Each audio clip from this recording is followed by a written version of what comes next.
King Darius then issued an order, and they searched in the archives stored in the treasury at Babylon. A scroll was found in the citadel of Ecbatana in the province of Media, and this was written on it. Memorandum.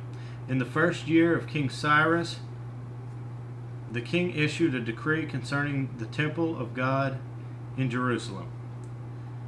Let the temple be rebuilt as a place to present sacrifices, and let its foundations be laid. It is to be 90 feet high and 90 feet wide, with 3 courses of large stones and 1 of timbers.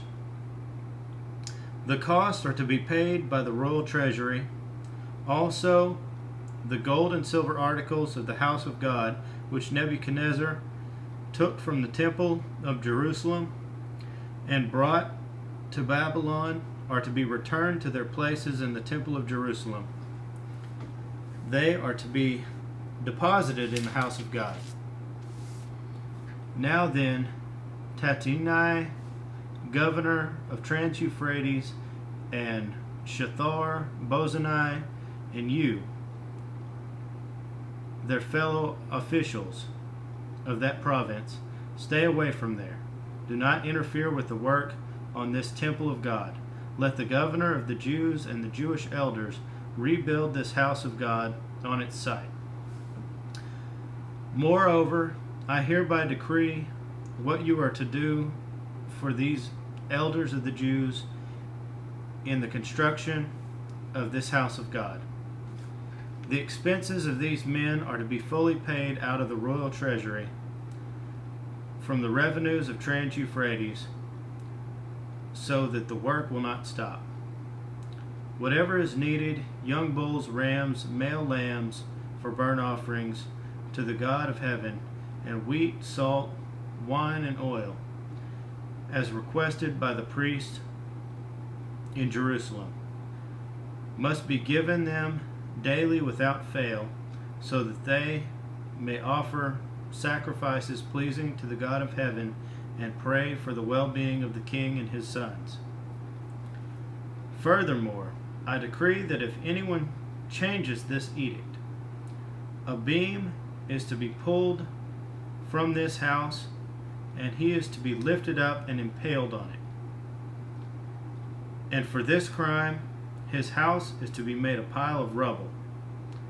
May God, who has caused his name to dwell there, overthrow any king or people who lift a hand to change this decree or to destroy this temple in Jerusalem. I, Darius, have decreed it. Let it be carried out with diligence. Then, because of the decree King Darius had sent, Tattenai, governor of Trans-Euphrates, and Shethar, Bozenai, and their associates carried it out with diligence. So the elders of the Jews continued to build and prosper under the preaching of Haggai the prophet and Zechariah, a descendant of Iddo. They finished building the temple according to the command of the God of Israel and the decrees of Cyrus, Darius, and Artaxerxes, kings of Persia. The temple was completed on the 3rd day of the month Adar, in the 6th year of the reign of King Darius. Then the people of Israel, the priests, the Levites, and the rest of the exiles celebrated the dedication of the house of God with joy.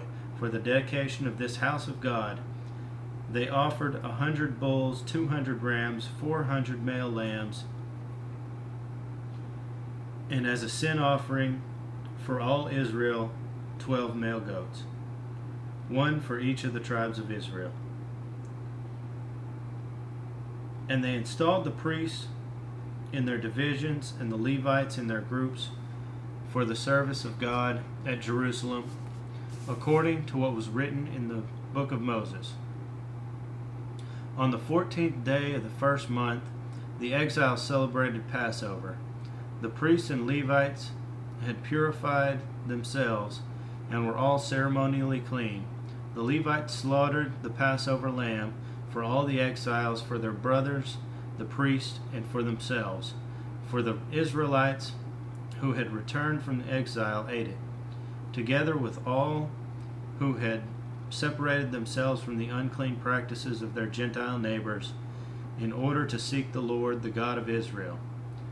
For 7 days they celebrated with joy the feast of unleavened bread, because the Lord had filled them with joy by changing the attitude of the king of Assyria, so that he assisted them in the work on the house of God, the God of Israel.